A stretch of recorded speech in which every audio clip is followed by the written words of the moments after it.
AT&T Stadium in Arlington for the second straight week will welcome in Cowboys Nation, but this week it's all about the art of desperation as both teams, the Baltimore Ravens starting at 0-2, the Dallas Cowboys with a blowout loss in week 2, trying to right the ship as they enter week 3 of the 2024 NFL season. We are Cowboys Pregame Live, presented by WinStar World Casino and Resort, live from the Star in Frisco, Texas. We've got Barry Church, Isaiah Stanback, Nate Newton. I'm Kyle Yeomans. Glad you're with us. We have Nicole Hutchison and Nick Eatman standing by at AT&T Stadium momentarily as we lead you up to kickoff on Fox 325. Cowboys and Ravens for the first time since 2020. These two teams don't get together a whole lot. Only the 7th all-time meeting between the two franchises. Baltimore has won 5 of the first 6 meetings, and this one has a little extra juice to it.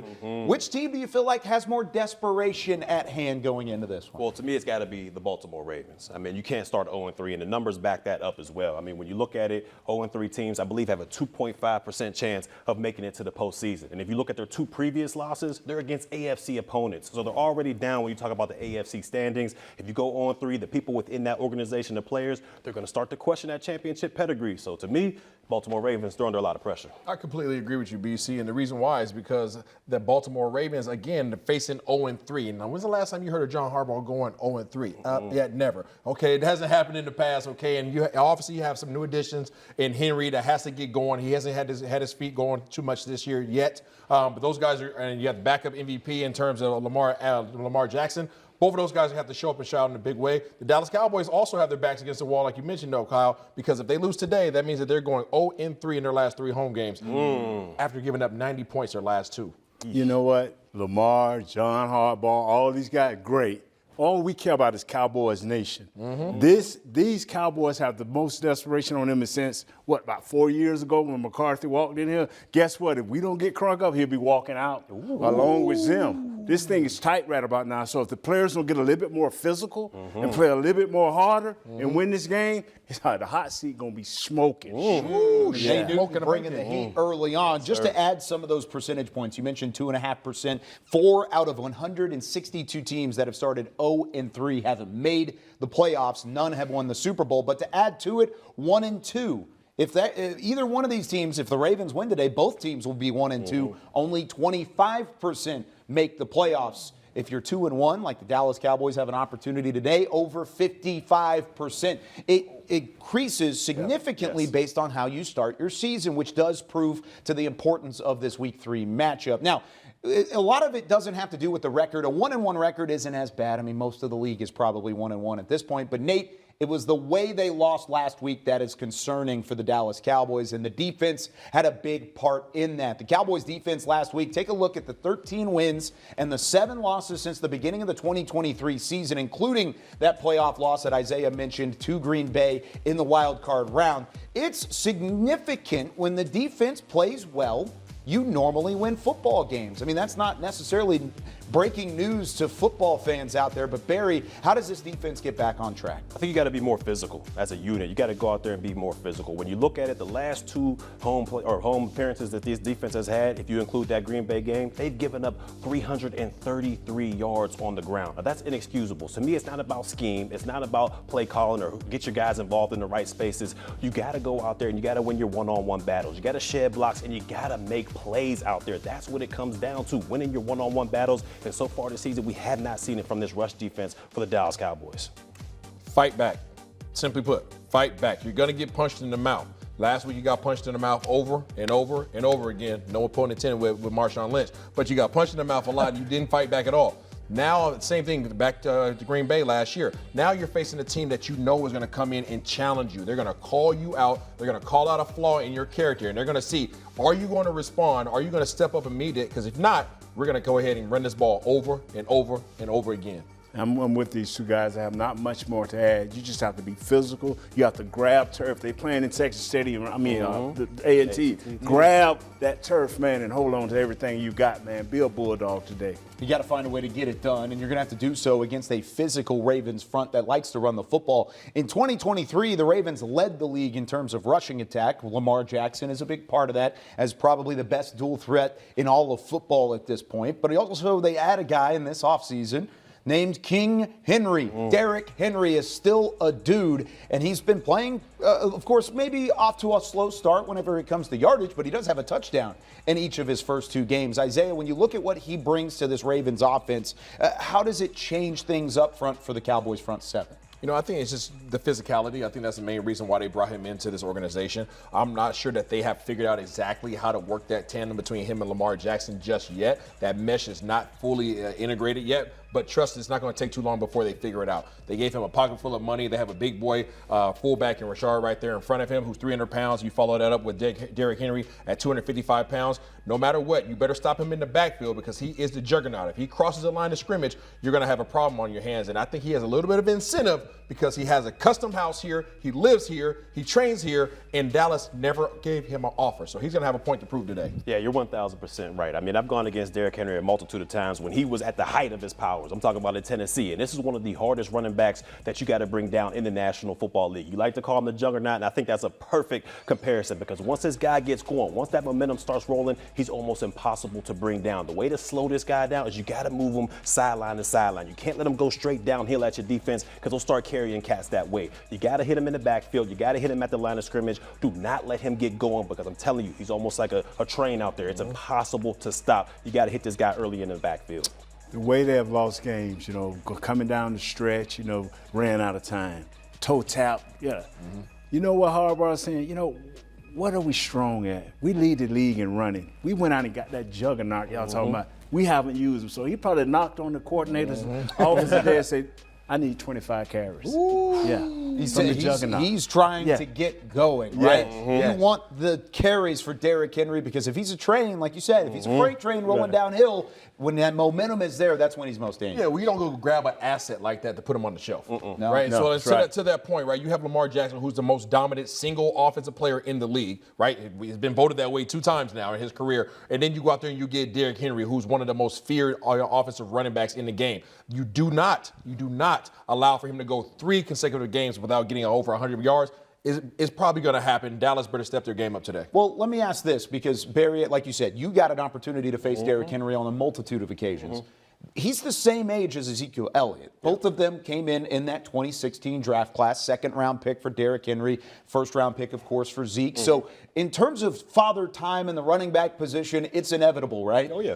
How is he different now than what he was back in the day? I think he lost a little bit of a step. I mean, when you look at Derrick Henry, when I was playing against him, you give him a sliver out there, he can take it 99 yards. He, in fact, did take 99 yards against the defense I was playing with out there. So he lost a little bit of that step. He's still that juggernaut. He's still that downhill guy. But defensively, you can't be afraid of that. You still got to hit this guy in the mouth, all right? He's going to come downhill at you, but you got some strength behind you as well. You got to hit him in the mouth, and don't be afraid. Just because he's a big guy, he can fall just like the rest of them. So when you hit him, what does it feel like? It feels like you're hitting a brick wall. Okay, all right? You in the ice tub afterwards for sure. Barry might as well just run straight that way and just keep going. It might be the same thing. Now, this isn't the last time we'll break down Lamar Jackson and Derrick Henry and what they do. Barry Church in church service a little bit later on will go a little bit more in depth. So stay tuned. Eric Kendricks is excited about the opportunity for this defense to rebound in a big way. Here's what he said earlier in the week, and really the opportunity for Mike Zimmer's bunch going into week 3.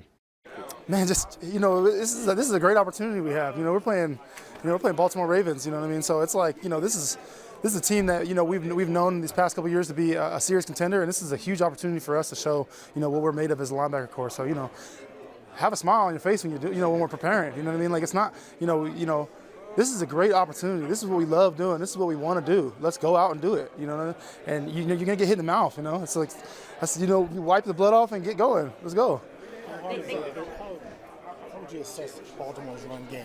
Because they obviously got Henry, a guy you've seen there. It's versatile. It's very versatile. They have a lot of, obviously, pulling plays. They have quarterback runs. They have different running backs that kind of, the salt and pepper kind of running back duo. And, I think that, it's just up to us to play our keys, but, make a play on the blocks, too. We got to make plays. They also have a 300-pound They have, fullback. Exactly. I played against them, quite a bit in the last couple of years, and like I said, you know what you're gonna get, to a certain extent. But at the same time, you got to make plays. You got to, buck up. Let's go. So Eric Kendricks, I don't know if I've ever heard anybody so excited to take a chance at this Ravens team and some of the different weapons that they have in store going into the weekend. But we'll talk a little bit more about those weapons as we go along. Let's hear from Nick Eatman on the sideline at AT&T Stadium for the first time. Nick, welcome in. It's another day, another opportunity for the Cowboys to put that Week 2 matchup behind them. What's the feeling around the stadium as the teams both take the field? Well, I don't think kickoff can get here fast enough, and that was kind of the thought all week long with this team, was that when you have a game like they did Sunday, and the guys next to you know this better than anyone about just wanting to get back onto the field and just kind of rid the taste of that loss as quickly as possible. So I think that's the excitement. It's another opportunity, like you said. It's Week 3, still somewhat early in the season, and a chance to kind of show everybody what they really are, because they've said all week that that's not us. Well, there's a good chance to prove it is against the Ravens, and I bet you they don't feel like they're an 0-2 team either, but they are, and that's the reality. That is the reality, and it's also a reality initially to get some of their guys back. I know we talked last week about Jake Ferguson. This week, Mozzie Smith shows up on the injury report. Are there any other news in terms of those guys and how their availability is for this Ravens matchup? Well, I just think when you have an opportunity, guys on the practice squad that you could bring up, so it kind of just shows you what they think about Ferguson being able to play. Not only that, but then deciding not to put Princeton Fant up this week, so to make give them have more tight ends. John Stevens was also inactive, so the fact now you do have Hunter Lipke that can do different things, but I think that shows a lot of what they didn't do with what they think about Jake Ferguson, playing in this game. And as for Mozzie Smith, the same type of thing. Yeah, he was on the injury report, but it was also very early on that they could tell he's probably going to be fine, going to be able to play. So whenever it comes to the injury to Jake Ferguson, it did provide an impact, and it was a shot taken by this Cowboys offense last week. There's been plenty of criticism throughout the week of trying to find a true number 2 weapon outside of CeeDee Lamb. If he is available like you anticipate and as this team anticipates, do you feel like he's up to par to try and be that number 2 option on offense? And if not, who has to step up? Well, I think that whether he's the number 2 or number 3, I don't know if that matters as much as that you need a weapon, especially at the tight end position. I think a tight end that can be a weapon is the most versatile guy really on your team, because you can run the football if he can do his job and block. You can also go down the field and make plays if he's that type of tight end, and Jake Ferguson is. So to me, just that weapon that he provides of you can still run, you can still pass, because he's on the field. When you have 2 guys that are tight ends that way, even better. And I think the Ravens actually do, so that could be a scary part. But, I mean, you don't have to say he's number 2 over Cooks or whatever, but if he's the tight end and he's making plays, that will open up things for Cooks. It will open up things for the running game. So Schoonmaker did a nice job. He caught every pass thrown his way, but there's definitely a difference when Ferguson's out there and Schoonmaker, and I think that Ferguson just provides more juice. Alongside that criticism for the offense, there's also been plenty of criticism and conversation around this running back room. Ezekiel Elliott and Rico Dowdle, each with just 56 yards to their total to this point. I mean, is there maybe an extra chip on the shoulder for Mike McCarthy as a play caller for the running backs in general to get the job done against the Ravens defense that traditionally has been very good against the run? Well, I think the focus is, and Kyle, forgive me, it's getting a little louder in here. I know you're talking about the running game. Yeah, there's certainly a focus on this running game to get better. I think there's a difference within the organization, within the building, on who should be number 1 back. If you polled a lot of the coaches or the scouts or the front office, whatever, I bet you they all have a little different opinion, and that's not good. Actually, when you're looking at it that way, I don't think the Ravens have that thought on who should be their number 1. I think they know who it is. For the Cowboys, you might get 4 different answers, and one of them's not even on the team right now, in Dalvin Cook. That's not a good thing. They need to establish that some way, and I think that today that they're going to have to figure that out. The committee thing is nice, but if you at least want one guy to step up, and I don't know who that will be. I do think Zeke will probably get the most of the carries, but expect to see a lot of Deuce Vaughn again in this game. If it's your your insight, your guess, who will be the leading rusher whenever Week 3 comes to a close? Leading rusher for the season? I mean, or just for this game? today. Just for today. Well, it doesn't matter because they're both tied, Rico and Zeke. So, yeah, I think the leading rusher for today will be, I want to say Dak Prescott, which is not good, but I'll say Zeke. I'll say Zeke. I like it. You could have said Dak. That would have been interesting. I mean, even bringing it up does. It would have been interesting, but that doesn't necessarily mean a lot of success. It's not the same. The one stat that I don't like that's out there right now is the Cowboys lead Lamar Jackson 170 to 167 for the season. They've got 170 as a team. He's got 167. If they win this game, they've got to stay above Lamar Jackson's total in this game. I like that. I like that moving forward. Nick, we'll catch up with you on the sideline momentarily. Appreciate your time as always. Let's hear from Ezekiel Elliott because some of that frustration is certainly potent in that locker room and in that running back room as these guys try and figure things out. But it's not only about the longevity of these guys, it's about the effectiveness as well. I think we need a lot of work. I think we got handle movement better. We gotta be more patient. It looks like week 2. It looks like week 2. I know Mike talked about y'all haven't had a lot of carries to really assess it because y'all have, it is a tough. The rotation. I know you're gonna be a rotation, but as a back, is it tough trying to get a rhythm going? It's definitely tough. It's definitely tough. Maybe more so just because we haven't really had a fluid game. We haven't played 4 full quarters yet. The first game, we played the first 3 quarters. Then that last game, we were behind. 35-14 in the first half. So we were kind of gotten the 2-minute mode in the second half. So we really haven't had a chance to, I'll say, fully assess it. You talked last week about how it's different not being in there the whole time and taking the hits and kind of getting warmed up that way to the game. Rico was talking the other day about how the vision part of it is an adjustment to getting the flow of that. Can you talk about that? I think the biggest thing is you can't press. You can't go chase the big play. You gotta play. You have to approach the game the same, like you're gonna get 20 touches. You know what I mean? Like you can't be like, okay, I only got 10 this weekend, so I gotta make the most of them. Like you gotta let the game come to you. So I think that's the biggest thing, just not trying to press and just kind of letting that game come to you.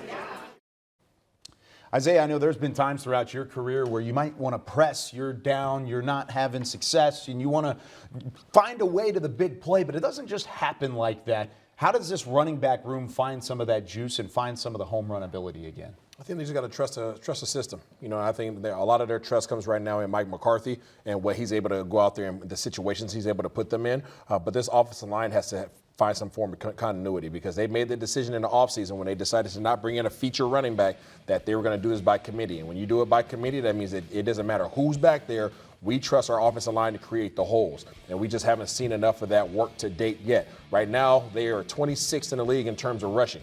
All right, last year they placed in the top 15, so they have some catching up to do, and they're going to be doing it against another platform and another team, obviously, in the Baltimore Ravens that like to run the rock as well.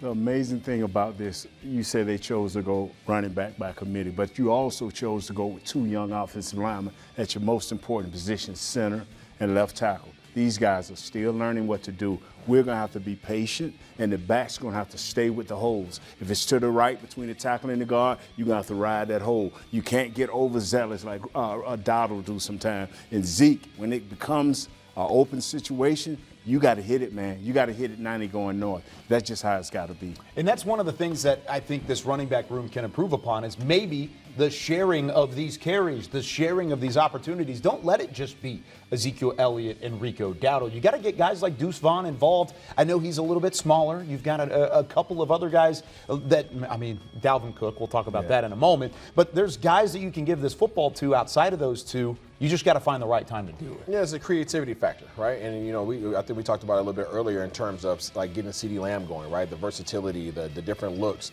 But ultimately, if you're going to have a guy that you need to come in there and change it up right now, it is Deuce Vaughn. And you cannot just insert Deuce Vaughn and expect him to be a dynamic back for you simply because he has a different characteristic. You can't put him in the same scheme. You have to give him some outside runs. You got to get some pre-snap motions. You got to put him on fly sweeps, get him on pitches, whatever it might be. Right, the same way that the Baltimore Ravens run a zone read and an RPO, you have that in your offense as well. So put your guys in the best position to do what they do best. It just can't look the same. It can't be a carbon copy no matter who's in the game. This is the disadvantage of not playing in the preseason. You know, even our young guys didn't get enough reps in the in the preseason. So this is the chance you take when you're gonna do running back by committee, put young guys into your offensive line. It's still another week or two out before we understand who and what and where we need to put these players. Is it time to see Dalvin Cook and what he can do in terms of the running back room, or is that maybe just a shot in the pan? I mean, just a shot in the dark whenever it comes to running back? I'm never going to sit up here and tell a man what he's unable to do. That's not my forte. but what I can say is Dalvin Cook, in terms of his attributes, are more of what you already have in that room.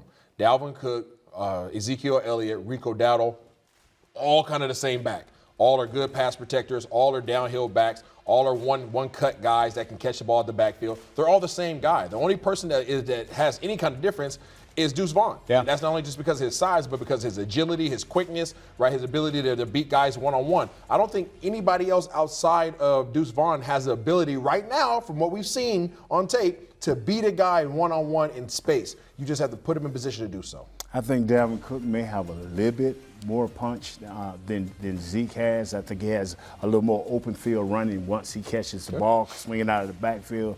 But still, he's not played in this system. He's not played with these players. Maybe if they wait a couple of weeks and then our offensive line get to grooving and moving, then, oh, wow, that's what we've been waiting on. But you know what? No, the offensive line just got a little better. I like that. It's an unknown at this point. And at any point in this season, if it's an unknown, that doesn't mean it's a full-blown guarantee at any point. Now, it might be worth a look at some point. It won't happen this week. He has not been elevated from the practice squad. He is still available going forward on the practice squad, but Cowboys haven't done so just yet. Now, one of the other fixes for this offense is maybe to just throw the football around quite a bit. Dak Prescott, of course, second in MVP voting to the guy who he faces across the line of scrimmage today, and Lamar Jackson last year. Is throwing the football around a significant portion today, guys? Is that going to be the ultimate difference maker, Isaiah? Yeah, it definitely will be, but you have to earn that right to throw the ball. Yeah. So you could throw the ball all day long by just dropping back, on early down and distances, and it's probably not going to work out in your favor because teams are going to be allowed to do whatever they want and dictate what you're allowed to do. Now, once you are able to establish a consistent and respectable running game, now you're able to open up your playbook. Now you're able to get them a single high safety because this defense of the Baltimore Ravens likes to sit in a two high shell. They like to sit up there and force everything and kind of funnel everything into the middle of their guys and then let their safeties and their linebackers run and hit. This is a physical team. You've heard us harp on this over and over again. So you don't want to be in that position, but if you are able to get them in a single high coverage, man-to-man defense, their corners can't stick CD. Their corners cannot stick Brandon Cooks. They're not cover corners. They're physical corners that know how to play really good zone defense. Please understand what Isaiah is saying. You got to sprinkle a little run in that. And number two, you cannot drop the ball on these guys because it's like charm in the water for sharks. Once they see you dropping balls, they get more physical and more physical. So you have to catch the ball early and you have to earn the right. I agree with you 100%, Isaiah. Does that 8-18 record that's at the bottom of the screen there, does that scare you at all with 40-plus pass attempts? It does. I mean, just because when you're in that position where you're throwing the ball all over the place like that, then you're probably losing.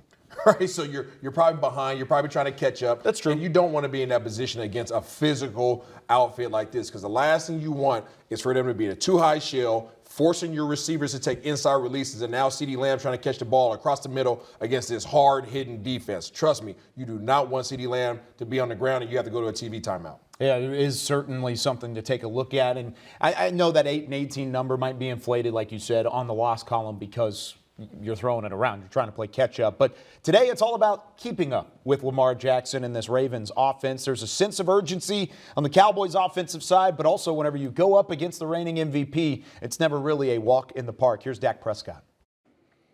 I mean, I think anytime you get out there, you should prep with a sense of urgency. You should understand this is your job, and nobody wants to, as you said, to lose at home in general.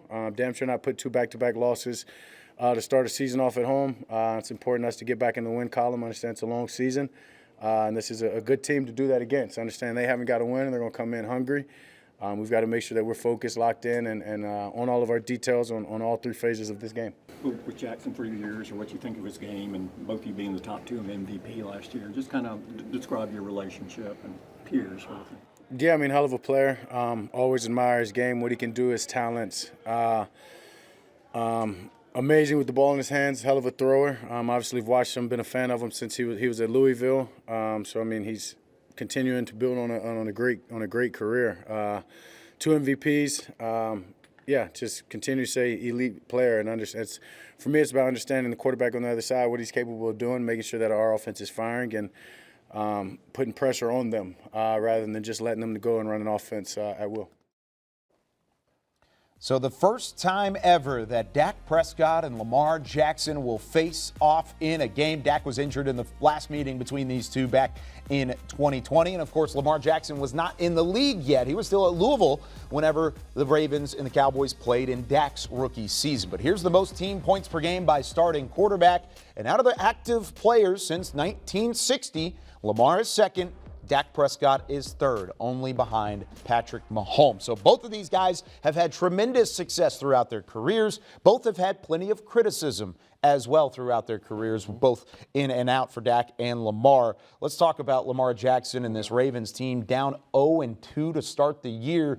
How much pressure is on this bunch going into the season? Well, to me, there's a ton of pressure when you look at this team, because early on in the season, or before going into the season, this team was supposed to have great odds to go out there and hoist the Lombardi Trophy. Now they started out 0-2, and those 2 losses are against AFC opponents. So they're going down in the rankings when you talk about the playoff seeding. I know it's early in the season, but you don't want to go 0-3. We talked about it earlier. The percentages back it up. 0-3 teams, 2.5% chance of making it to the postseason. But what the Dallas Cowboys have to worry about in this situation is Lamar Jackson. All right, they got to take this guy out of the game, and to do that, you got to make him one-dimensional. You can't let him go out there and be that dual-threat quarterback that we all know, the 2-time MVP dual-threat quarterback. You got to force him to be one or the other, the scrambling Lamar or the passing Lamar. You can't let him go out there and do both. You absolutely agree. You want to minimize his options, right? Is what you're trying to get to. Yep. But the reality is these guys are under a tremendous amount of pressure, not only for their record, but obviously in terms of trying to get things going. They are struggling right now to find some kind of sequence between Lamar Jackson and Derrick Henry. But once they figure that out, I think the entire league knows that once that happens, that is going to be a heck of a task to go ahead and take on. You just hope that it doesn't happen in week 3. Yeah. Okay, it hasn't happened in week 1, 2. You're hoping it doesn't happen today against the Dallas Cowboys. But once they figure that mesh out, it's going to be a problem, because you're going to have to, as a defensive safety, you know this, Barry, you're going to have to put an extra man in the box. Absolutely. You're going to have to come down there and play defense. And when you facing against a Lamar Jackson who is 75% completion rate to his tight ends, and he has 2 tight ends that are both balling out, it's kind of a scary combo. Just make sure that today is not that day they figure it out. Well, let's talk about those tight ends. Isaiah Likely has, of course, turned some heads both in the fantasy football world and then, of course, in week 1 against the Kansas City Chiefs. But I think Mark Andrews showed that last week out that he is still a viable option on this offense. Since these two became teammates in 2022, Barry, they have been legitimate options for Lamar Jackson and company. How tough is it to slow down a 2 tight end set like this? Oh, it's extremely tough when you talk about a defensive side of the football. First, you got Mark Andrews out there, all-around tight end when you talk about great in the running game as far as blocking is concerned, and he's also a security blanket for Lamar Jackson out there. But to me, the guy is Isaiah Likely. That's the guy you got to keep your eyes on, because he's a mismatch nightmare for safeties, corners, linebackers, you name it. He's a mismatch nightmare out there for those guys. And what the Ravens love to do is they love to get in that 12 personnel, 1 running back, 2 tight ends, and they want to see what you do. They want you to pull your card and see how you're going to play it. If you go out there with big personnel, bring an extra linebacker in there, then they'll just simply split out Mark Andrews or split out Isaiah Likely, and they will tear you apart in the passing game. If you decide to, hey, let's bring in an extra DB, let's go with that nickel package, and let's see what they can do against that passing attack, then you're light in the box. There's only 6 defenders out there to go against Lamar Jackson and Derrick Henry out there. So they kind of put you in a dill pickle right there. But to me, defensively, it's all about being physical and winning your one-on-one battles. But those 2 tight ends, they present a serious problem. Yeah, they put you in a dill pickle, and you're probably going to need some pickle juice because you might be cramping up trying to keep up with both of these guys because, one, they both are physical backs. They both can pass block. They both can run block. So they literally are doing any, meeny, miny, mo in terms of who they want to play the ball to. It doesn't matter if they go strong side. Doesn't matter if they go weak side. Also, from the defensive perspective, when you have two tight ends that are both capable of blocking in the run, pass game, and catch the ball, once they get out into the routes, the amount of stress that they place on safeties is tremendous. Because now, it doesn't matter if you're in a single high or a two high safety, somebody has to drop down and take the cutters, right? Those guys like to run in routes where you have to come down as a safety. They like to run over routes where you have to come down as a safety. And if you're coming down onto a very capable tight end, then who are you not facing? You're not taking care of who? Zay Flowers, who can run the ball over the top of you on a big boy post route, just like Rashid Shaheed did last week. So when you have these tight ends that are capable of doing all facets of the game, you have to take care of business because they can stress you out and allow for other guys to get off. Listen, the fact that you even brought up pickle juice in a week like this, where that's been a talking point, pickle juice, legitimately, for this Cowboys defense. Mike Zimmer on Monday was asked about the response coming in from that 44-point outburst that he gave up and his unit gave up against New Orleans last week. He said it reminded him of his first game as the defensive coordinator in Dallas back in the early 2000s against Philadelphia. They called it the pickle juice game at Texas Stadium because Philadelphia ran all over the Cowboys defense, led at that point by Mike Zimmer, and he said they used pickle juice on the sideline to hydrate in what was a warm early season game. 190-degree day. A 90-degree day. So with all that being said, that same mentality, that same mindset goes to how they respond this week. And Mike Zimmer said, I fixed it. I fixed it, guys. Now, it took him about a year and a half, maybe 2 years to fix it. You got about a week because that guy is coming to your stadium, Lamar Jackson, the reigning MVP. So the challenge is on for this defense, Micah Parsons included, who at this point leads the NFL in pressures, fourth in the NFL in pressures with 12 so far this season. He said it's a prove-it game this week. What did you think about what he said, Barry, and how he wants to attack going into the week? It's definitely a prove-it week in my eyes. All right, you got to step up and you got to be that guy that we all know you are. And you can't just start it in the first quarter, the second quarter. We need you to be out there making plays. The whole unit needs to go out there and make plays from quarter one all the way to quarter four. All right, this Baltimore offense needs to feel his presence throughout the entire game. When you look at the Cowboys, the knock on this team is, hey, they can't win against playoff caliber teams. Well, to me, this is a playoff caliber team, and we need all the stars, including Micah Parsons, to go out there and be the baller that we know he is for all four quarters. We need Micah Parsons to be a chicken chaser today. Be a chicken chaser. Just go down there and chase this dude, Lamar Jackson, all over the field. And you stay on his heels. Be a pest, be annoying, be that little mosquito in your backyard that you just can't figure out where the heck he's going to be at. You can't get him, right? So be that guy today, but it's not just your job. You need the entire defensive line to do their job, because if you're running around chasing Lamar Jackson and you're chasing him all over the field and your defensive line, especially your interior defensive line, does not get vertical pressure and does not get into the backfield, then you're going to get Tostitos no matter who is toting the rock. It doesn't matter if it's doggone Richard, who's a fullback at 300 pounds. It doesn't matter if it's Derrick Henry. I don't care if it's Lamar Jackson. It doesn't matter if these guys don't get vertical, and you still have to contain this entire defense, this entire offense. So it's not just a Micah Parsons thing. Everybody wants to see him show up and show out. He'll do his job today in terms of being a pest on Lamar Jackson, but everybody has to show up and do their job today. You got Al Harris embracing Lamar Jackson beforehand, and I mean, Al Harris isn't the one that really has to keep contained, and if he is, then that means there's a problem. If his guys are the ones that are having to tackle Lamar Jackson, that's the issue. But Micah did have some choice words early in the week talking about the respect that he has for Lamar and for Derrick Henry, but also challenging his guys to take care of business and show up with a little more effort than what they showed in week 2. Toughness. Step up. Ain't no other choice. Derrick Henry going to come downhill whether or not Sunday night, so it's not like a matter of, are you going to stop it? It's just you going to do it or not, you know. I know I'm ready for the matchup. I know some other guys in the matchup, but, you know, it's just all going to come down to Sunday if you're going to live up to that or not. With Lamar specifically, how unique of a challenge is that with his speed at quarterback and with guys like yourself with speed like you have and DeMar, and how much does that give you a good chance to keep him in check? I mean, it's a great chance. As long as we stay in our rush lanes, we do what we're supposed to do, but, you know, importantly is to get him to pass the ball.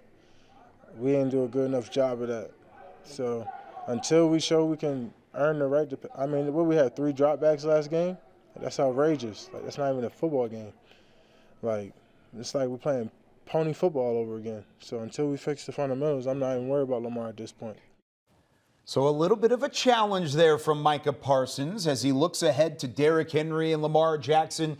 These two guys are dangerous, and the Cowboys, knowing on the defensive side of the football, they have to have more effort, execution, and alignment and assignment, certainly a big part of that as well. So he mentioned Lamar Jackson and Derrick Henry. Those guys have respect throughout the league. Barry Church, we've got the jackets off to the side. We've got the football back. That must mean it's time for some church service to try and break down how to slow down Lamar Jackson and Derrick Henry. Yeah, this defense is going to be in for a tough one. And I'm talking about when you look at the Baltimore Ravens and their read option look, it's one of the toughest that you got to go against, all right? They got speed in the backfield. They got strength in the backfield. But don't worry, your defensive coordinator, Barry Church, is going to break things down and show you how to defend the read option, especially that end man on the line of scrimmage. So I got the crew right here. I got my left tackle right here, big Nate Newton, who's going to hold it down on the offensive line for us. We got the big dog in the backfield, Kyle Humans. You're going to be 22, Derrick Henry. Let's go. If you had the jersey on, I wouldn't be able to tell the difference. I swear to goodness. And last but certainly not least, we got the main attraction here. We got our guy Isaiah Stanback, who's going to be playing Lamar Jackson out there. Now, quick nugget. You know, Isaiah was Lamar Jackson before Lamar Jackson, but Isaiah got a better arm in my opinion. So let's go ahead and break this thing down. When you talk about the read option, this guy on the end man on the line of scrimmage, to me, is one of the most important factors in this situation because he's contained, he's making sure he's responsible for Lamar Jackson, which is the most dangerous threat they have on their offensive side of the ball because he's explosive. When we saw what explosive plays happened to a defense last week, this guy on the end of the line of scrimmage has to make sure he trusts, all right, those guys on the inside. I'm talking about your defensive tackle, Mozzie Smith. I'm talking about Carlos Watkins. I'm talking about Odigizua. He has got to trust those guys to be able to handle their responsibility. Their responsibility is that dive with Derrick Henry. All right, your focus has got to be on Lamar Jackson. You can't be playing hero ball out there thinking you can make every single play out there because that's how your defense gets exposed. So with the example we're going to show right now is a guy that's playing hero ball, wants to make every play out there, wants to get all the stats. Big Nate, I need you to block down at the snap of the football. We're going to block down, and I need you, Isaiah, to keep this one. All right, ready? Go. I'm reading my keys. Oh, yeah, Phil, I got to get there.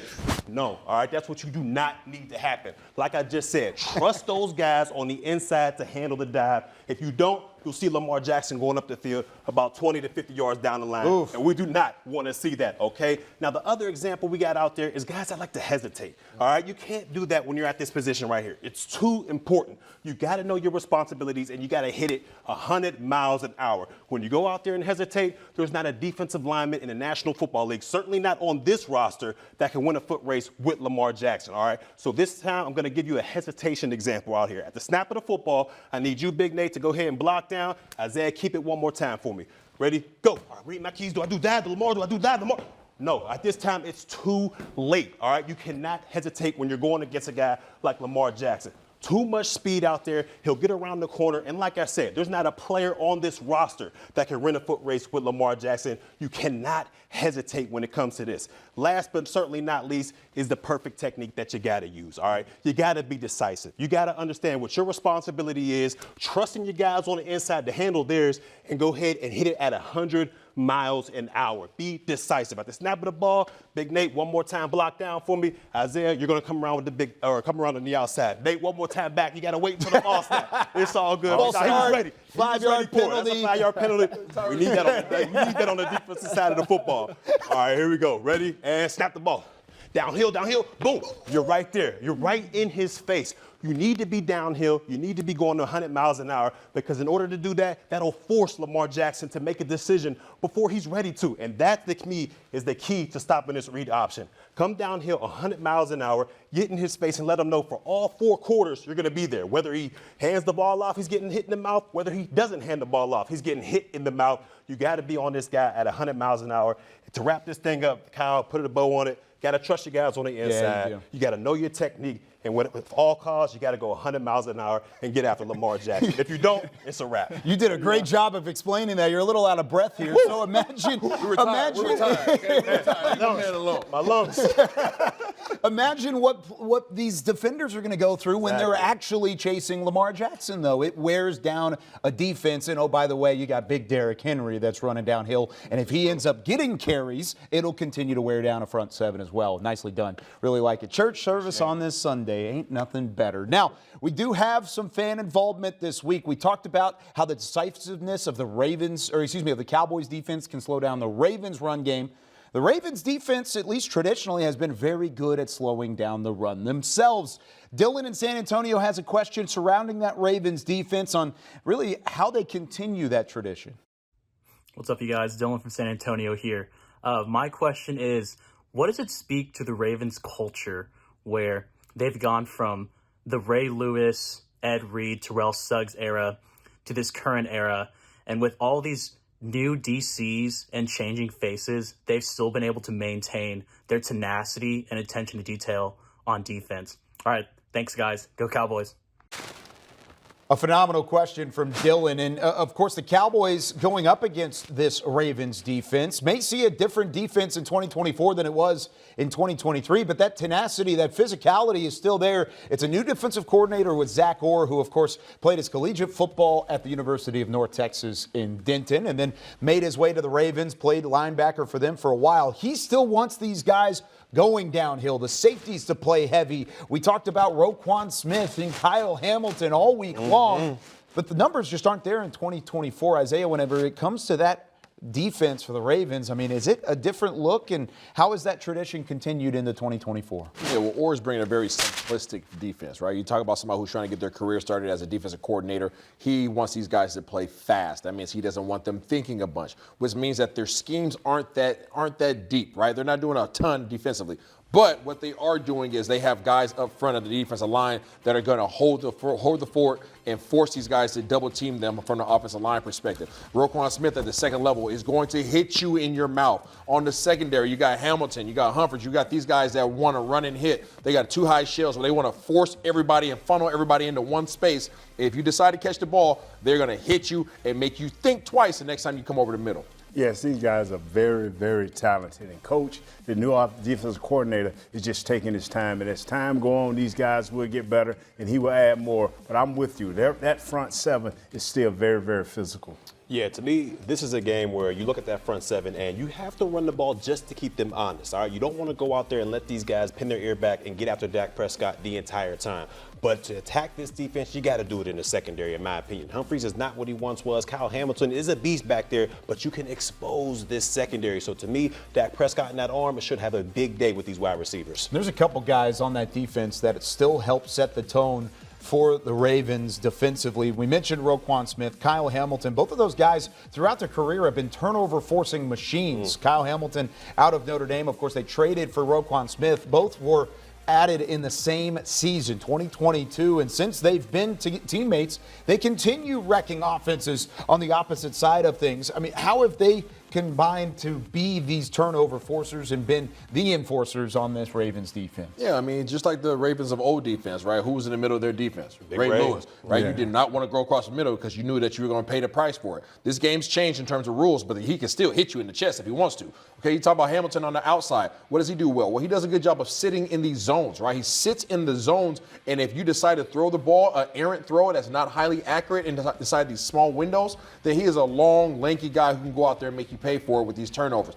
But if you can force these guys into a single high shell, then you run into problems because Roquan Smith is going to come screaming towards the line of scrimmage trying to stop the run. And then Hamilton, guess what? He can't play man-to-man defense. So CD, go out there and eat. Still Zeke's celebration. There it is. I tell you what, man, Numney, number 2, number 92, I can't pronounce his last name. Matabike. Yeah, and Michael Pierce, number 58. These are horses that allow this linebacker to come down and make plays. So we got to be stout up front in trying to move these guys. Yeah, when you talk about Matabike right there, he's the big stout guy in the middle, all right? Yeah. And he covers up those offensive linemen. But the key to getting after this Ravens defense, like you said, is in the secondary. But you got to get those offensive linemen to the second level. I understand Roquan Smith, he's a tackling machine. But make him go through the offensive linemen in order to get to your backs. Let him go out there and confuse and shed tackles, get them tired, and then we'll see what happens in the fourth quarter. And I can't get past the fact that you make a horse Yes, noise. I sure did. What was that? Clydesdales they got in there. You got some Clydesdales. And they got the big boys, right? I mean, Yeah, you face they some do. big boys.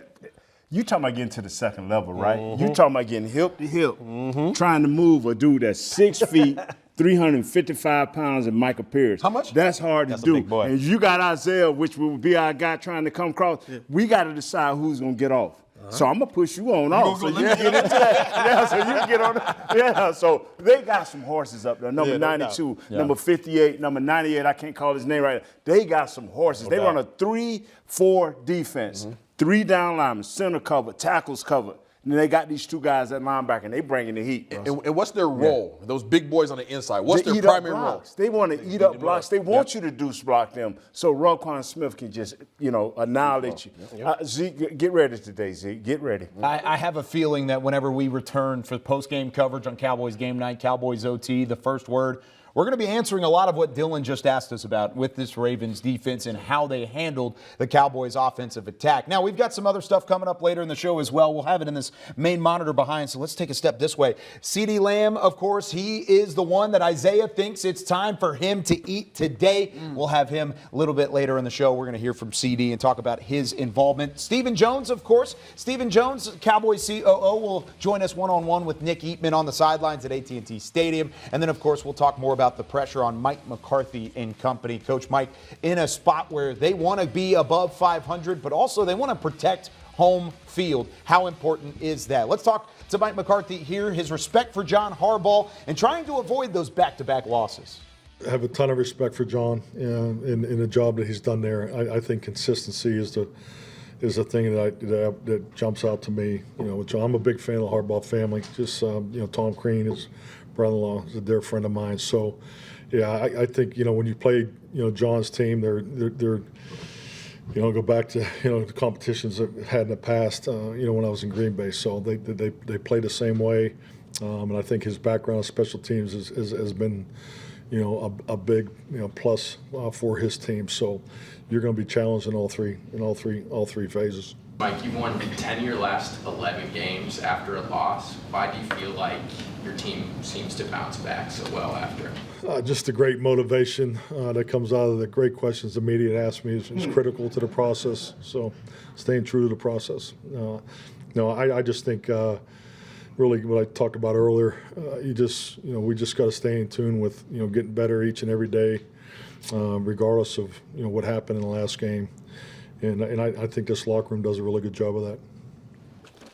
Lots of respect for the Baltimore Ravens and what they do as a franchise, and they've earned that respect throughout the years, of course, with John Harbaugh and company. What he has done has been remarkable, trying to build that identity, and Mike McCarthy looking to replicate the winning ways here in Dallas. Back alongside Nate Newton. Cowboys have done a good job whenever they get up early. They get that early start. They get off to a hot start enough to where their defense can let loose and they can kind of get these pass rushers rolling. How important is it to get off to a hot start today? If you receive the kickoff, if you have the option for the kickoff, you have to take it.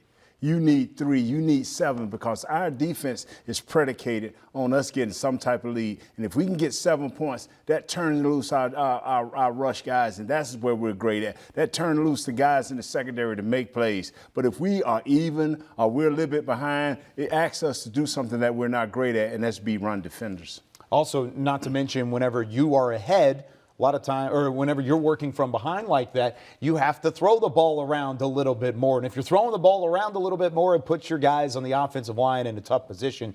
Tyler Guyton has given up some pressures so far this season. What have you seen from Tyler, and how can he improve going into week 3? This is his, third or fourth game at left tackle. I think he only played 1 in college, so he played 2 here. He didn't have a great preseason because he was sick half of that preseason, so he's learning how to play this. He's not just giving up quick escapes. He is at least working through this work. So give this young guy a chance. He should be okay by the fourth or fifth game. What have you seen on film that has kept him from being uber successful? Oh, he want to lean. In this league, you can't lean because when you lean, you shorten corners. You see what I'm saying? He got 36, 40, 80-inch arms. Use those arms to run guys around, and he would be okay. That 5 or 6 inches, maybe that foot, what makes the difference in having a clean pocket or your quarterback getting harassed. And he's also gone up against some of the best pass rushers in football over the first 2 weeks. He doesn't have as much of a big pass rusher to deal with today, just that front seven as a whole that brings pressure in their own right. Let's go into the inactive list for this Week 3 matchup with the Baltimore Ravens. Mentioned all the way through Buddy Johnson, Matt Waletzko, Ryan Flanoy, John Stevens Jr. at the tight end position. One name you're not going to see up there is you're not going to see Jake Ferguson. Jake Ferguson active for today's game. This was expected throughout the week. Even Dak Prescott saying that if it was a more intensive game earlier in the year or later in the year rather, that he could have gone last week in Week 2. How big is it to have Ferguson back in the fold? He's the middle of your offense. When Dak needs that blanket to get things going in the middle of the field, he's there. But what he brings there is enthusiasm. He's a tough guy. He can help set the edge so we can get the running game going. He's that guy that makes it easier for CeeDee Lamb, because CeeDee Lamb don't have to do everything, run across the middle of the field, run down the field. This guy can hit the seams. He can catch the quick passes into flare-outs into the flat. This guy's a ball of enthusiasm. I love Fergie. Any chance that they limit his action today? No. There ain't no limit. Ain't no limit. Put this guy out there and let him ball. If you're going to limit him, just play the other eight or nine tight ends. Come on, man. Make these other guys active. Make sure that they're good to go. And then, whatever, Jake, we'll make sure we'll put you out there a couple different times. Yeah. No, I agree with you. I think he's ready to come back and make a full impact, and this is going to be a big step forward for this Cowboys offense. All right, we've got plenty of things to talk about later in the show, but we got to talk about this another number 2 weapon as well, with Jake Ferguson returning and put some extra pressure on Brandon Cooks to get open on the outside as well. Nicole Hutchison at AT&T Stadium has more on that. Listen, Kyle, this game is going to be so much fun to watch, not only because of the sense of urgency that both the Cowboys and the Ravens have to win today, but because I spoke with Brandon Cooks earlier this week, and he said that this offense is just looking forward to showing what they finally can do. They've struggled offensively in both the passing and in the run game, just 3 offensive touchdowns between this team. But when you talk about the lack of confidence that you would think that they would have just based off the struggles, I asked Brandon Cooks, what's your confidence level heading into this game of this offense? And he said, look at my face. Does it look like I've wavered in confidence at all? So that told me everything that I needed to know. But here's what else he had to say. I believe so much in our offense. It's just September football, right? We go out there week 1, we get a win. Week 2 wasn't what we wanted to be, but at the end of the day, if you really truly believe in your process and your foundation, all it is just get back to work. You know what I mean? And just detail some stuff out, and we're there. Now we just got to go out there on Sunday and display everything that we've been working on through spring training camp and throughout the week. And you talk about the belief in this offense. Yeah. How much do you believe in this running game? Yeah. Because again, it is still, September football, like Mike McCarthy said. But how much confidence do you have in this run game being the group to get the success? I got a lot of confidence in our backs, and the guys up front blocking for the run game, and the guys on the perimeter, being selfless and continue to block for the run game. It's just one of those things. We're gonna get going, and when it does, you know what I mean. We're all gonna sit back and be like, I told you. So it's not necessarily trying to find it. We got it. We just got to go out there once again and just put that on film. What does this week look like for you guys, just trying to turn the page? Yeah, exactly what you said. Turning the page, right?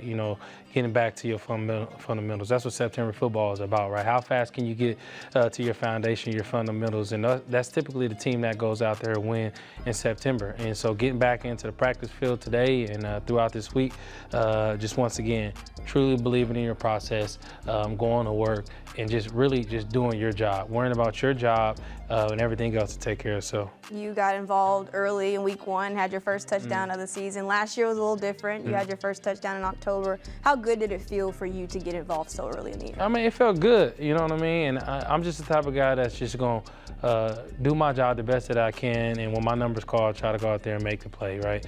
And like I said, continue to just trust, in the play caller, trust in our quarterback, but at the end of the day, understanding that, we like to distribute the ball here, and that's the beauty of it. Everybody touches the ball, and that's when you typically see, us winning consistently, and that's what it's all about. What are your goals for yourself individually this year? Just help my team just go out there, win regular season games, and when we get to postseason, taking care of that as well. Just being the best teammate I can be, continue to be that playmaker that I know I am, and also lead my team in a candid way. So Brandon Cooks is going to be under a bit of pressure today because a lot of these wide receivers are not getting open. The separation isn't built, and Brandon Cooks is expected as a guy who has been a 1,000-yard receiver in every other team he's played for, but hasn't been there yet. He has the one touchdown early in the year, of course, in week 1.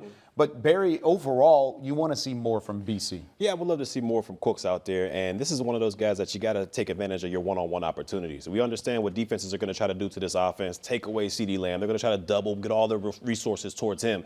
Brandon Cooks is going to have a lot of one-on-one action out there, and it's up to him to win those one-on-ones. Will he get the football? I'm not sure, but he's got to know that he can get open versus those one-on-one coverages, whether it's man, zone, whatever the case may be. He's got to learn to take advantage of those. Well, I hate to say it, Barry. There's not going to be much man-to-man defense today. Okay, they're not going to play too much man because the Dallas Cowboys have to run the ball in order to get these guys into man coverage. So Brandon Cooks does need to be the man that takes full advantage of this defense, but he's going to have to be able to do so versus zone. So look to see BC in those little 12 to 14-yard little hooks. Okay, so look to see him in those 12 to 14-yard little in routes. He's going to be a possession guy to help these guys move the chains down the field. But I'm going to say this right now. He is the most underutilized receiver in the game today. He is a very viable receiver who's still capable of getting 1,000 yards like he's done his entire career.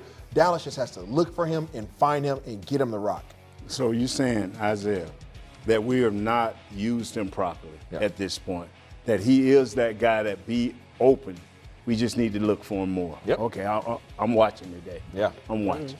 Yeah, with the wide receivers position, I mean, you're going to have other guys step up too. Jalen Tolbert's one. You have Brandon Cooks, of course. And then maybe even some of those other pass catchers out of the backfield. Rico Dowdle and Ezekiel Elliott, some of their most effective snaps have been when they've been utilized in the screen game and the passing game. Maybe we'll see a little bit more of that as we go along. You guys ready to play a little bit of which one? Let's do I'm going to it. give you a couple of options here, one way or the other, in order to pick who has the advantage in some of the best matchups of this Cowboys-Ravens game. Let's start with wide receiver CeeDee Lamb, which he's matched up with Marlon Humphrey at times. You laugh, Isaiah. Why? Because man-to-man, it's not even a game. You can't stick CeeDee with any of these defensive backs. None of their cornerbacks, none of their safeties can guard CeeDee Lamb man-to-man. The only problem is you're probably not going to see man-to-man coverage because they're going to stay too high shell. Yeah, I'm going with CeeDee Lamb all day. If you decide to stick Humphreys on him, whatever the case may be, he's going for 200 yards. I mean, simple as that. Zone coverage, man coverage. If he's on the same side as Humphreys, I'm going with CeeDee Lamb all day. I'd have went bold predictions if I knew it would be Humphrey versus CeeDee Lamb. Man-to-man, I'd have gave up 3 points. You're talking about a little bit later on in the show. A little bit later on with a little Collier shot. We've got that coming up later as well. Now, on the opposite side, Zay Flowers has some opportunity to have some impact against the Cowboys secondary. Just like CeeDee Lamb, he is a nightmare in man-to-man coverage because of his speed. Of course, they spent a high draft pick on him a couple years ago, and he has rewarded them throughout his 18 games so far in the NFL. Nate, when it comes to Zay Flowers, who has the advantage, him or, of course, Trayvon Diggs and Kalen Carson at the second level? I think Diggs smart enough to handle his business and play the situations. Carson. Kalen Carson. Back up, baby. Kind of read him and see where he's going. That's all I can tell you. I'm going to go with Zay Flowers on this one, mainly because I know that Kalen Carson only has a regular seatbelt and not a 5-point harness just yet. So you need to go ahead and use all of that because Zay Flowers is going to probably be in the same situation as Rashid Shaheed was in last week when he was able to get over the top of our safeties. If you're staying in your back pedal, you don't get out your back pedal, he's going to run right over the top of you. And if you're not playing too high safeties, then you're probably going to be light in the box. So they're going to put you in a predicament. You're going to have to make sure you stay on your keys. Yeah, I'm going Zay Flowers as well. I mean, not only from the route running aspect, but who you got in the backfield. You got Lamar Jackson, one of the best quarterbacks at extending the play. And I don't care who you are as a defensive back. The longer you got to cover a guy out there, it makes it extremely hard. So if Lamar Jackson's able to run around out there, Zay Flowers will eventually get open. All right, Isaiah, I'm going to start with you on this one. Cowboys offensive line versus the Ravens defensive line. I'm going to go with the Ravens defensive line. I want to go with the Cowboys offensive line, but when we're talking about this, we're talking about the running game. I'm not fearful of the Ravens rushing, their pass rush, but I am fearful of their run-stopping ability. And if they are able to be effective like that, they've been all year long so far, these first 2 games, by limiting to 50 yards on the ground, then guess what? Dak has to throw the ball 40 times. Man, give me the Cowboys offensive line. I don't care nothing about all that big boys in the middle. I don't care nothing about none of that. All right, the Cowboys offensive line, they understood what happened last week. They got wore out. All right, they're going to come into this game with something to prove and going out there. They're going to move those big boys. They're going to get to the second level against Roquan Smith and those boys, and they're going to be able to run the football. Over 100 yards for them. Give me the Cowboys offensive line. Wow. I'm desperate. I'm with you. They Let's gonna go. have to. They gonna have to, whether they want to or not, get this running game going. And Coach McCarthy, you're gonna have to run the ball at least 30 times. Figure out a way. How many? 30. For over 100. We got to keep what's called off the field. Got you to. got to keep the other guys off the field. Listen here. Okay, here we go, wide shot on this one. Listen, do not run your head into a brick wall. Try your best to get some good down and distance, but do not do it at the expense of beating your head against the wall. Because 355 pounds, the only person that's been able to move them up here is this man over here, Nate Newton. Okay, and he knows how difficult it is when you have 700 pounds next to each other in defensive front, being able to move those guys backwards. Easier said than done. I like both of our Pro Bowl guards, but let's keep it real. Both these guys have not been playing up to par yet, okay? And we need those three, including Cooper Beebe, to be able to have some kind of impact up front. Haven't seen it yet. Need to see it today. Crank up the tractor. That's it. Let's get a movement, baby. Get a moving, big I dog. think it may be a split case. I think I'm with Isaiah on this one. I haven't seen it from the offensive line yet. Plus, I think the defensive line from the Ravens is pretty good. They're maybe not the pressure, the pass rush, but from standing their ground and holding the line of scrimmage, they can do that pretty darn well. Come on, man. Okay, how about give me some, man. We go from the trenches, which is Nate Newton's favorite topic, to his actual favorite topic. How about the kicking game? Which kicker would you prefer at this moment in time, Brandon Aubrey, or maybe what you could consider to be the GOAT of kickers, Justin Tucker? Nate, I'll start with you. Brandon is going up. My man Justin Tucker is leveling off. Coach John said if you're leveling off, that means you're going down. So I'm going with Brandon Aubrey. What do you think, Barry? I'm going with Aubrey as well. I mean, once you pass the 50-yard line, it's automatic points for a guy like that. So to me, you got to go hit Brandon Aubrey right there. He's going to be able to hold it down. Give me our kicker all day. Yeah, I'm going with BA as well, but he's definitely out there giving out a master's degree because he's showing off all day long. Showing off, and he's really been the most consistent kicker in the NFL. But the NFL as a whole, actually, kickers have done a really nice job to start the 2024 season. Every 50-plus yard kick attempted has been made except for two. Out from 50 yards out or more. The only two misses, both from Justin Tucker. Just something to keep an eye on. Just something to keep an eye on. That's a little which one. Just talking about some of these matchups. Stock down for Justin Tucker today. We'll see what he ends up doing indoors at AT&T Stadium. Speaking of indoors at AT&T, let's go back to the sideline where Nick Eatman catches up with Cowboys COO Stephen Jones. Thank you, Kyle. And as always, joined here by Stephen Jones, Cowboys Chief Operating Officer. And Stephen, I know that we talked earlier in the week. You wanted to get rid of that Saints game as quickly as possible. The best way to forget that is to go out and play well here today. Well, no question. And, the challenge is going to be who we're playing. I mean, these Ravens are a really good football team. They're 0-2. Obviously, we've been there before. That next win becomes so important. So we're going to see their very best. But, we've got to go out and prove something too. So, looking forward to it, looking forward to the challenge, and feel like we'll answer the challenge. I know the word, must win and desperate is too early for that, but do you like what you saw from your team this week in practice, the response? I mean, we're 1-1. There's a lot of football left, and obviously, our goal is every time we line up is go out and play well and hopefully get a W, and that's what our goal is here today. Is go out and play well. Our offense moved the ball good last week. We just didn't get touchdowns, so we need to get the ball in the end zone, and then defensively we just it's one of those weeks where they just got hot, and hats off to the Saints. Yeah, I think as we're taping this, I'm not even sure if the Saints have scored a touchdown in this game against the Eagles. So it's one of those things that every game is different. And if you had to put your finger on one thing for this defense that you think will get better, what would that be? Yeah, I just think we got to get in there and play technique and execute on what Mike's trying to get done. And obviously it all starts with the running game. I mean, we've got to get in there and really do a good job against their running game. I mean, not only they got one of the best backs to play in Henry, and then their quarterback dynamic. I mean, he's rare, and so we'll have our hands full. running game on your end for the Cowboys offense. There's been by committee. Who are you thinking might get the most touches here? Or is it going to be kind of one of those who's hot? I don't think it's about that. I think it's about using them all, using their skill sets. And, obviously if someone were to get hot, I'm sure Mike would leave them in there. But if they were to get really hot. But the goal is to keep them all fresh and keep them going. Now, Luke Schoonmaker did a nice job last week in his first start, but it's a little different when Jake Ferguson's back.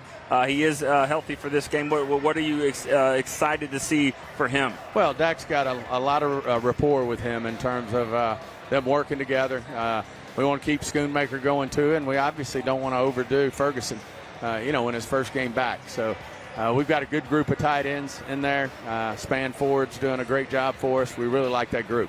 All right. Are you going to be the spy for Lamar Jackson? Is there a spy? I mean, well, we could hand in the towel if I were going to be the spy. But no, Mike and Mike have a great plan, and look forward to seeing this game. All right, sounds great. All right, that's Stephen Jones, Cowboys Chief Operating Officer. Thanks for stopping by. Kyle, throw it back to you.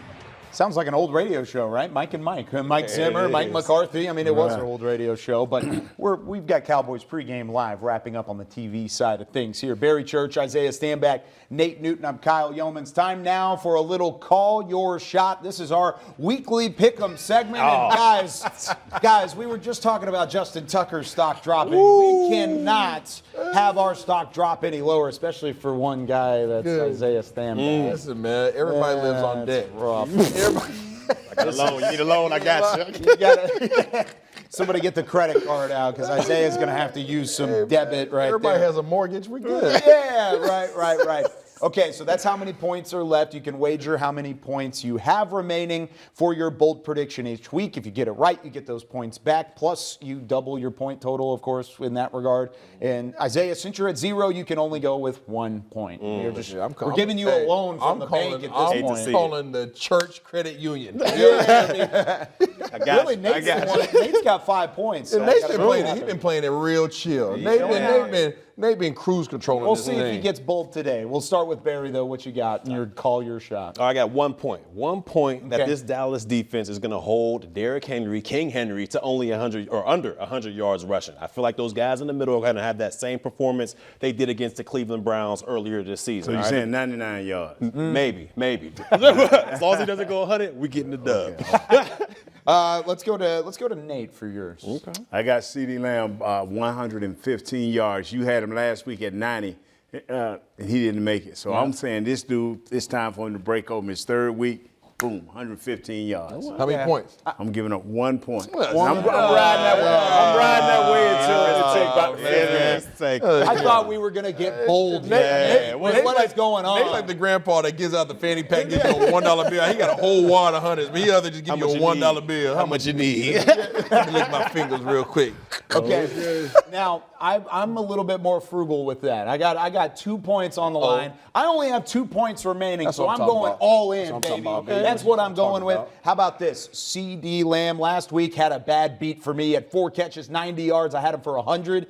Didn't have a catch in the second half at all. I thought we were good last week. Not the case. How about this one, though? Dak Prescott, 300 yards passing for the first time this year. He's going to light up the Ravens defense, and he's going to put some points on the board. 300 yards through the air for Dak Prescott. Isaiah, your 1 point wager, sir. That's right. You guys know who I am. Okay, I go hard in the paint. Okay, I lost the first week with my 3 points. You know what I'm saying? In terms of my boy, not Tyler Smith, not giving up any sacks. He gave up a strip. Okay, it was a strip. It wasn't even a sack. He didn't even touch the ground. Okay, so I lost 3 points there. We had 1 interception instead of the 2 I predicted last week. That's okay. I'm coming back on some debt and some credit today with 1 point on the line. All right, coming from the tomb, and I'm coming up to the surface because I believe that the Ravens are going to run the ball at least 50% of the time today. They're going to hand that thing off to Lamar. Lamar Jackson going to have it. They're going to give it to Patrick Richard. They're going to give it out to Derrick Henry. Shoot, the doggone Barry Church might put a uniform on and go run the ball. But they're going to run the ball more than they're going to pass the ball today. Did you say 50%? 50%. He did say that. I said that. You just made it. He did say that. Cried 2 tears in a bucket. Yeah,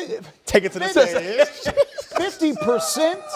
So they're going to run the ball half the time? That's your bold prediction? Over. That's bold, baby. Whatever. This is bold, What baby. is this? They haven't done it yet, so maybe it is a bold prediction, but I don't like it. I don't like He's it. trying to get back up. He's trying to get back into it. Marvin Sapp, baby. Keys to the game real quick before we say goodbye.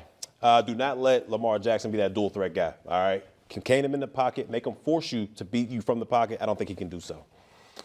I'm going to go ahead and go to the offensive line. If you don't run the ball, find a way to move these big fellas off the line of scrimmage, these newer versions of Gilbert Brown that my guy Nate used to take care of, then you're going to be in a world of trouble. Yeah. You got to run the ball 25 plus times. You got to control the line of scrimmage along with time of possession. You cannot let Lamar and company control that game. You cannot let them set the tempo. Well, that's going to do it for us here on Cowboys Pregame Live. Cowboys getting underway. This is what I think about your prediction, Isaiah. That's terrible. 50 rushing yards. That's unbelievable. For Barry Church, Isaiah Stanback, Nate Newton, I'm Kyle Yeomans. We will see you after the game with Cowboys Game Night and Cowboys OT on DallasCowboys.com. Cowboys-Ravens, first meeting since 2020 on Fox at 3:25.